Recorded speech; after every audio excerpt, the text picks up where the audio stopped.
members of the House of Representatives have resolved to support the federal government with 648 million naira for 6 months by slashing their salaries by 50% to support food sufficiency across the country. This followed the adoption of an amendment to a motion moved by the Deputy Speaker of the House, Benjamin Kalu. The Speaker said legislators need to sacrifice part of their monthly salaries to support Nigerians in view of the current economic hardship. The lawmakers also asked Nigerians to be patient with President Bola Tinubu as he tries to address hunger, unemployment, insecurity, and other challenges. Appeals to the proponents of the proposed nationwide protest in Nigeria to consider a different path, a path of patience and collaboration to prioritize the line of peace and open channels of meaningful engagements with the government. I'm moving that we amend that prayer to include that members sacrifice maybe 50% of our salary for a period of 3 months or 6 months to help Nigerians and to show that we are in support. I so move, Mr. Speaker. Mr. Speaker, a hungry man is an angry man. We know this. Protests normally are ways of informing the government of what people feel, particularly negative things that are happening now.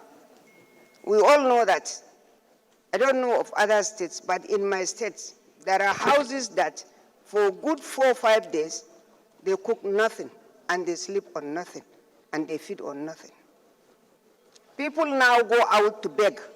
Even those that are not supposed to beg now go out to beg. And to examine this decision by federal lawmakers, here is a member in the House of Representatives representing Abak, Etim, Ekpo, Ika Federal Constituency, Honorable Clement Jimbo. Honorable Clement, great to have you here. Thank you very much for having me. You've just watched that short video. Something caught my attention. That chamber looked very empty. Why is that the case? Well, thank you very much. Yes, it looks empty, but it's not really empty. Because if you observe the activities of the National Assembly, while plenary is going on, there are different committee meetings and oversight meetings that still requires the attention of members. So the members that are present in the plenary, others are present in oversight function and committee meetings. So it's not empty. Right. Okay, that's a good explanation. I think. But that's the truth. Right. No, yes. I'm not saying you're lying, but that just saves you guys. Well, what motivated the lawmakers to slash their salaries? Yes, it was really a solemn moment for us in the House. It was really an impromptu decision that the House took. Having listened to the motion that was moved, matter of urgent public importance that was moved by Right Honorable Ibrahim Isiaka. Incidentally, that is the chairman in charge of, committee chairman in charge of national planning and economic development of the nation. When that matter of urgent public importance was moved, and it touched every single one of us. And if you follow through the deliberations and the contributions of almost every member that stood up to speak, points to one direction, that every arm of government must make sacrifices. Just like we have listened and watched many Nigerians make sacrifices for the building of our great nation. So when the Deputy Speaker stood up and suggested to the Parliament that we should slash our salaries by 50%, there was no any opposition. Even the opposition party did not oppose that because it was timely and it was indeed a very good position of the Deputy Speaker, and we received it with open heart. And in fact, when he mentioned 3 months or 6 months, we decided to go with the upper limit, 6 months. And that is the best. We, as representatives of the people, must equally show great concern with what many Nigerians are going through out there. Okay. Can you walk us through the decision-making process on a matter such as this? Like I said, it was almost an impromptu decision. It came as a result of the matter of urgent public importance that was raised by Right Honorably Siaka Ibrahim, representing Ogun State. And of course, a motion like that, the speaker, the presiding officer, will always give opportunity for members to contribute to the debate on it.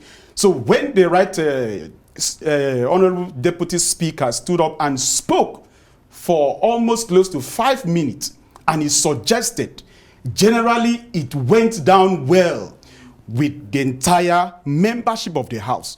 So it was not a decision that we maybe had executive meeting that we planned, we deliberated, we said no. It was an impromptu decision, and that is what leadership is all about.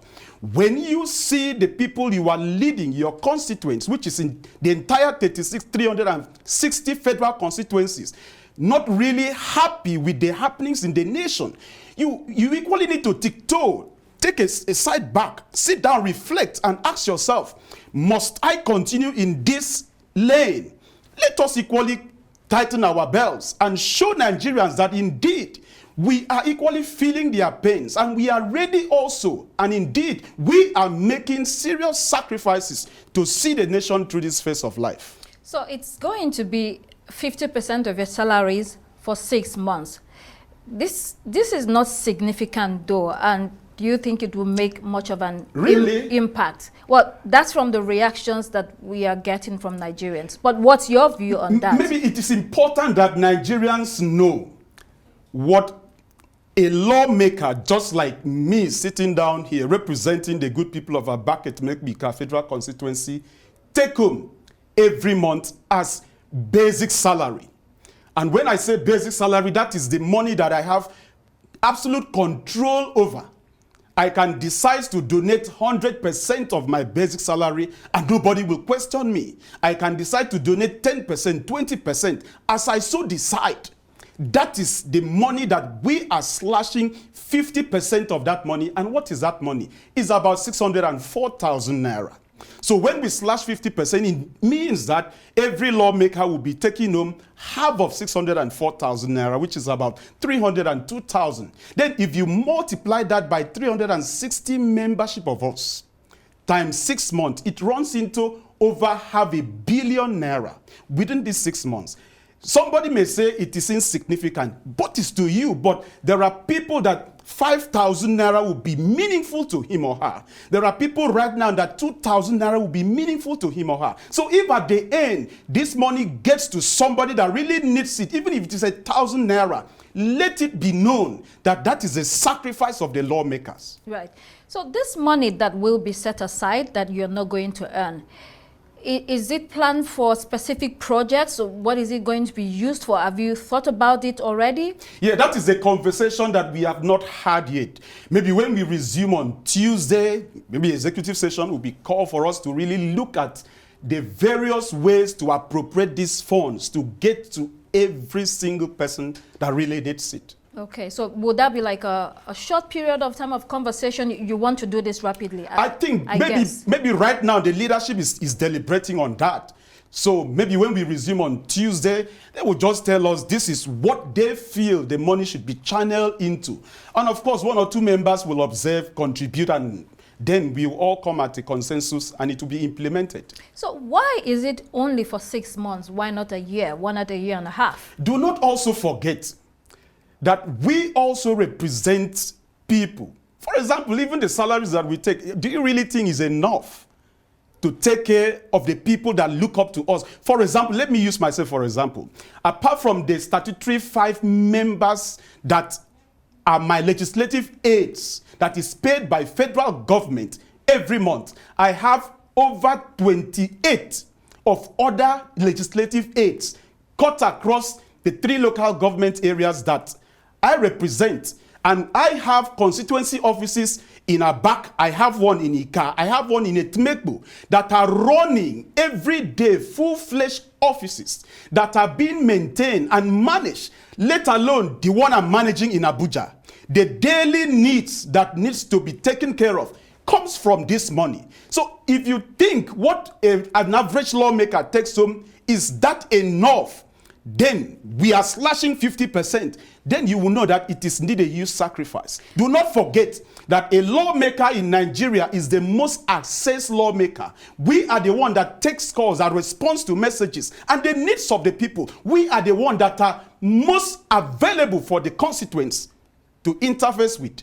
Why do you need that much number of aides, and who takes care of all the bills involved? Yes, it is important that you have asked that question. I came from an election that spilled into supplementary. I've never held any political position before now. That means people literally sacrifice to see to it that they voted for me and they defended their vote. So it will be, let me say, insensitive on my part when I see someone that I can part with what I get every month, even if it is 40,000 naira, 50,000 naira, 60,000 naira, every month with that person to equally have a sense of belonging, that indeed he sacrificed and voted for people, for somebody that is really representing him. So we have that number of aides. And let me equally say this. There are several maybe interventions of federal government that says, okay, produce 50 people, produce 1,000 people, produce 100 people. These are all gathered from the different constituencies, and these are their responsibilities in the local government area to make sure they collect all the different data that I need to submit here in Abuja. And sometimes contractors that federal government have awarded contract that has to do with my constituency, I reach out to them, okay, somebody so person is coming, please take him to so site and see to it that the contractor implements this project and to the later. So we have myriad of them, and we cannot send them on these errands and not have something for them to take home every month. So let's get this again. You have 5 aides paid for by the federal government. Absolutely. Then the remainder of the aides, you have to pay for them. Absolutely. Is that not too much financial pressure and compels you to probably do things that you shouldn't? No, don't look at it that way. Right. Look at the level of unemployment that we have closed the gap. Okay, we have created. With your salaries, how you be able to take care of all of these aides? Let me equally say this. Clement Jimbo has been in the private sector before now. Or let me equally place on the table, any person, possibly an average lawmaker that has contested election and won, was not really somebody that is looking for what to eat, what to drive, where to live. You must have probably settled all that. So coming into the public office is purely to render service at another level that at your private level you were not able to meet the coverage. So Clement Jimbo that came into public life was purely to render selfless service to the people. I must tell you, a month I receive a salary, it doesn't last for 10 days. I have my family, I have my children. But then, if what you came for was to service the people, then so be it. Right. You do know that Clement Jimbo might have the financial capabilities to show that all of these aids, but this is not the case for every other politician that comes into office. I agree with Quite you. a number of them do not have any business outside of politics. It is a political career, which is why people are worried about the number of aides that you find hanging around lawmakers. Do you understand this? I agree with you. I agree with you absolutely and completely. That is why we need to constantly probe our leadership recruitment processes. Clement Jimbo sitting down here, I don't believe in any godfatherism. I don't have any. I decided to stand and run for the office that I'm occupying without having to submit to anybody. And I won. That is because the status quo must not be maintained. Things must be done differently if we must get a different kind of output. Yes, there are people that have virtually lived their lives in the corridors of government. Their ideas have been totally recycled, and it is not meeting today's demands. So our leadership recruitment process should critically look into this and begin to weed such people out of the system. Right. Do you think that the Senate, the upper house, should, or the upper chamber, should follow suit from what you have done? Well, in the National Assembly, we don't regard the Senate as the upper chamber. No. Okay. We are all members of the National Assembly. While they have the power of appointment and confirmation of appointment as brought in by the president, we have the power of the purse. And besides that, we are majority in number. So that you are a senator does not make you higher than an honorable member. No, we are all members of the National Assembly. Yes, back to your question. Well, if the senators think in their wisdom that it is good for them to equally sacrifice a part of what they take home every month to equally supplement what the lawmakers, the House of Reps members have done, it will be a nice development. And let me equally say this, what actually really motivated the decision of the deputy speaker that members should slash their salaries. If you look at the current happenings in the country, the planned protests of many of our youth out there that are busy gathering momentum, holding meetings, making calls, social media, sending text messages. If we as lawmakers, and indeed even the executive, should completely throw their hands in fatalistic resignation and think that nothing should happen, then we are completely jokers. As leaders, we must listen to the pulse of the nation, listen to the people that we are governing. How are they thinking? What are they planning? Is it going to be effective towards the building of our nation? If it is not, it is critical that leadership take a step back and rethink and retool their modus operandi and equally make an informed decision to see possibly to counter what they are planning or to invite them in a dialogue. When I say counter what they are planning, meaning invite them in a dialogue, ask them critical questions, give them a seat on the table, and talk to them like father and son relationship. Right. Don't just gloss it away. So I was going to ask the question whether this slash in salaries was in response to the nationwide plan protest. Absolutely agree. I would say 100%. So you think what you've just done will stave off, or is enough to stave off that protest? This is just from the House of Representatives. Right. The Senate may equally do the same. The executive, they are planning serious interventions program, just like is it day before yesterday or yesterday, the labor union and the federal government agreed for a minimum wage of 70,000.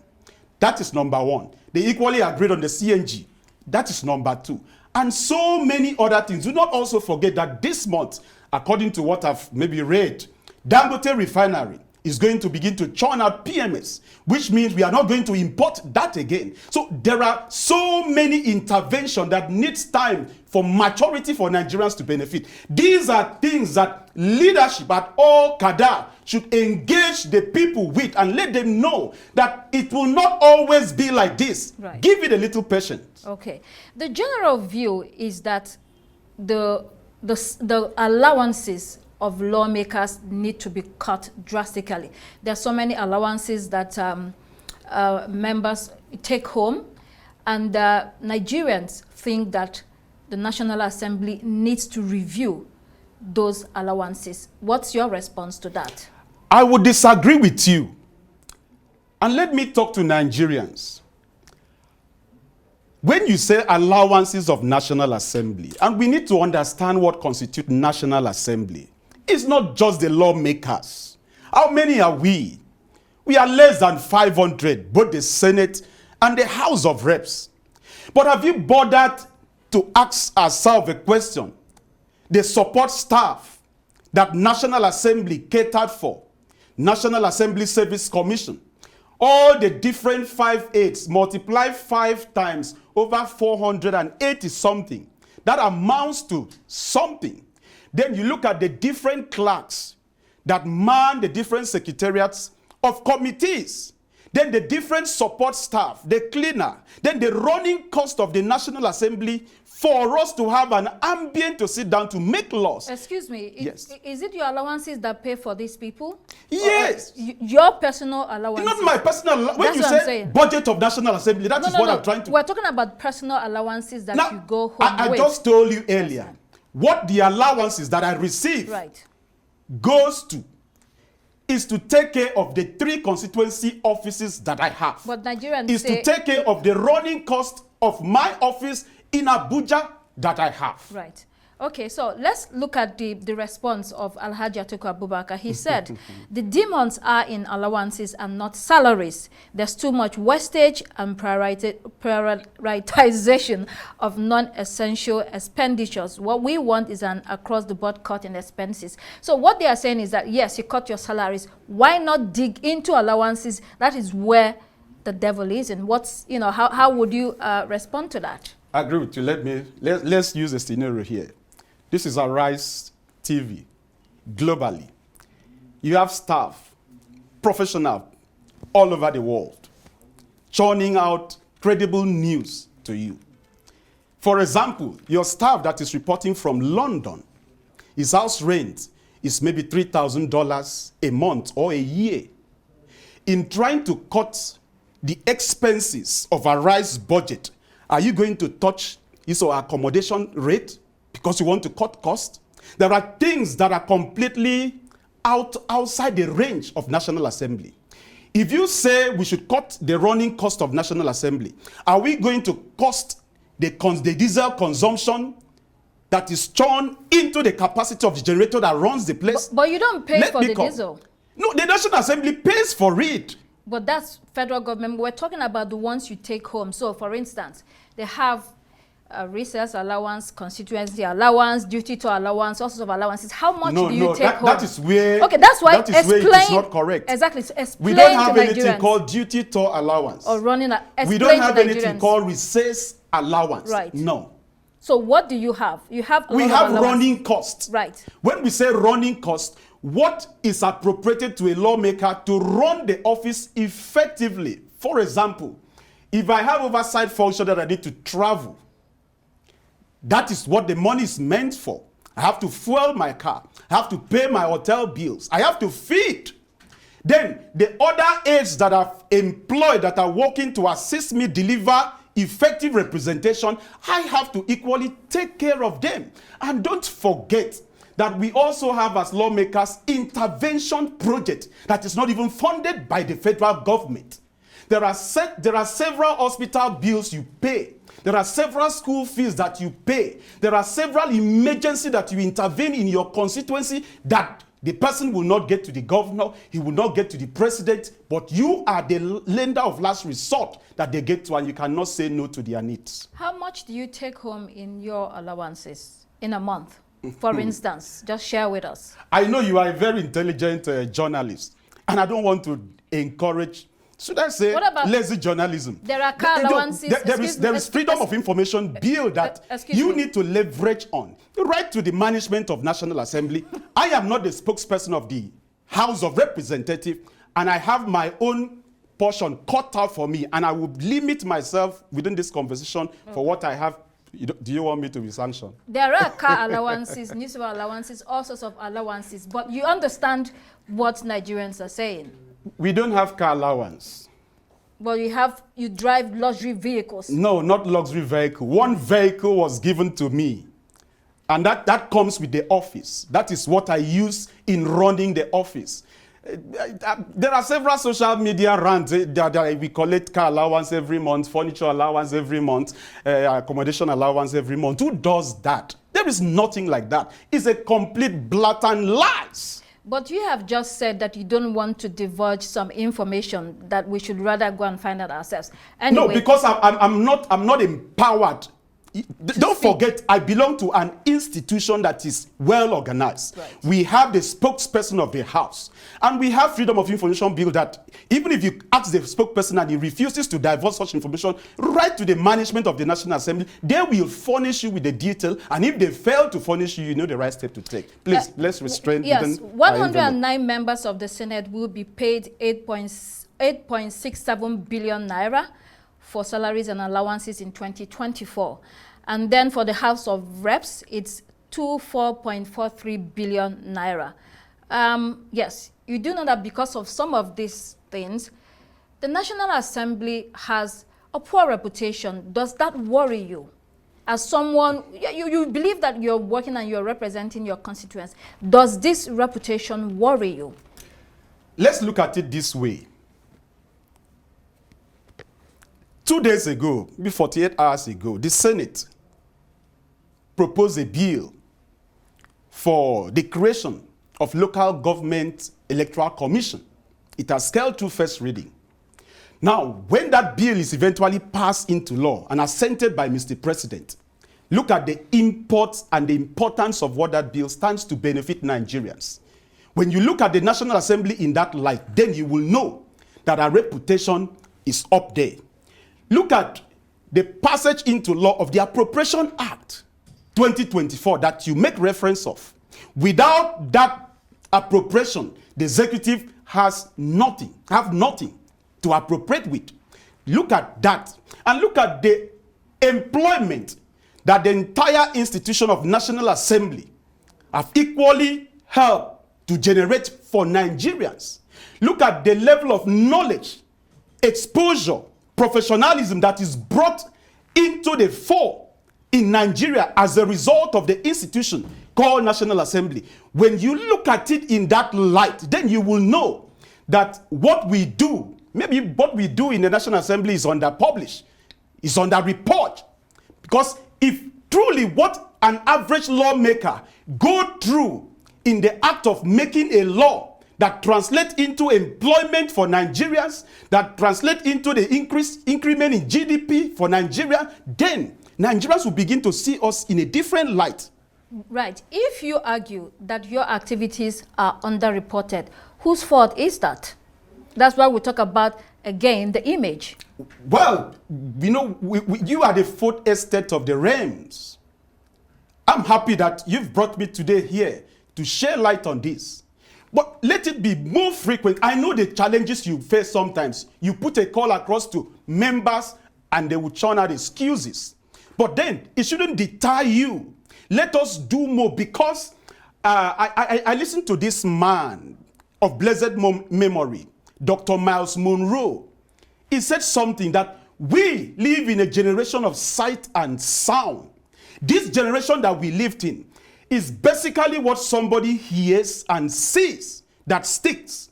So each time we make appearances and we make presentation for Nigerians to know and see exactly what we do and what we do translate into, then it registers more.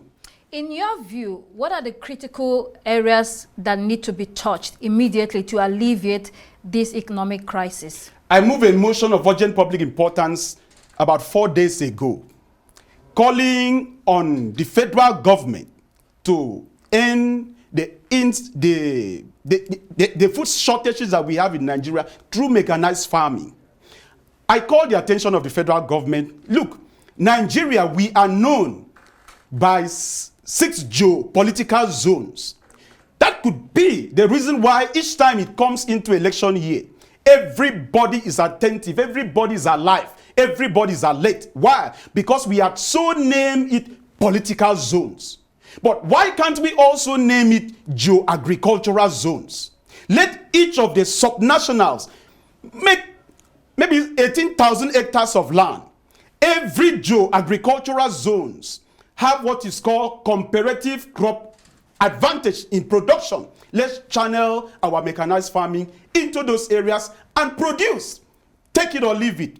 What will bring Nigeria out from where we are is mechanized farming system, because that was what sustained this country before the advent of crude oil. Representation is at the core of your duty as a lawmaker. Would you say you're representing your people well? Absolutely, without a shadow of a doubt. Throughout my electioneering campaign, I promised my people 3 things. 1 is effective representation, 2 is shared prosperity, and 3 is responsible leadership. And so far, within the course of 1 year, I have leveraged on that and have not given to them anything less than that. What has been your most rewarding? This is your first time as a lawmaker. Absolutely. What has been your most rewarding and challenging aspect been in the House of Representatives? When you say challenging, I've not really seen any challenge. Really? Yes. Why I say I've not really seen any challenge, after we were inaugurated on the 13th of June, 2023, on the 15th of June, barely 48 hours, I was able to move my first motion, which is very, very uncommon for a first-timer. While others are busy trying to learn the act, trying to understand the House rules and all that to know how to move a motion, I already moved my first motion. And what was the motion? Calling the attention of the federal government to a dilapidated breach in my community. And as we speak, in the 2024 Appropriation Act, that matter is being addressed.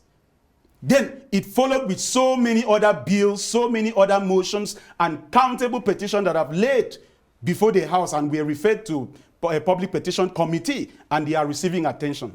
So you seem like a firebrand, the way you talk and presentation.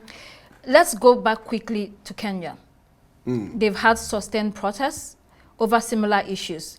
You know, recently, I think, was it yesterday or today, unrest broke out in Bangladesh as well. Do you see a Kenya happening in Nigeria with the way that things are going? That is what we should not pray, and we should not wish, and we should not think.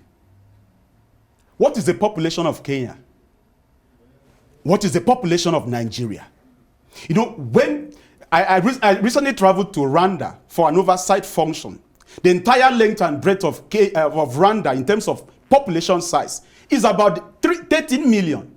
That is not even the size of Kaduna State. That is not even the size of Lagos State. It's not even the size of Kano State. When Nigeria is called the giant of Africa, is because indeed we are the giant in terms of population. There is no African country that can accommodate Nigeria and Nigerians if in case anything happens. That is why we should not toil with our youth out there that are fanning the ember of protest, trying to organize people to protest. I want to ask you one critical question. What is the gain? To what end? What do you really intend to achieve? Have you put into your plans how you are going to protect many lives of innocent youth that would join in the protest? Excuse me, is there anything wrong specifically with protests? No, absolutely nothing is wrong with protests. But the outcome of your planned protest, have you envisaged, is called intelligence. Have you thought through? Have you seen it through? From the beginning, 1 hour into the protest, 3 hours into the protest, 6 hours into the protest. For crying out loud, there are other superior arguments, better ways to handle things. Let the leadership of these protesters, planned protesters, if you can't reach the speaker, you can reach Clement. I can drop my phone number here for you. Reach me. I will organize a meeting for you to meet with the Speaker of the 10th House of Representatives to table out your problems. And I can assure you the Speaker and the leadership will promote that issue to the highest quarter for it to be addressed. Those are ways. Right. You are talking about Clement. We have an entire country run by a government. Do you think the government has done or taken sufficient steps or actions to address what is going on? Because that's why people are saying that they believe that the government is uncoordinated and doesn't know what it's doing. When you say the government, you mean the federal government and the state government. Of course. The federal government is doing so much. But I'm not seeing that effort replicated by the state governors. I'm not seeing that effort replicated by the members of House of Assemblies. I have not seen that same effort replicated by the commissioners that are employed or appointed by the state governors. That message should equally go to the state governors. And I want to talk to the state governors, our governors. The people elected you to represent them in a critical time like this. If you look at the revenue that accrues to the state government, it has increased. What are they doing with the humongous amount that you receive every month from the federal government? Can you show tangible things that this money has translated into solving many of the problems in your state? We should equally talk to the state governors. Right.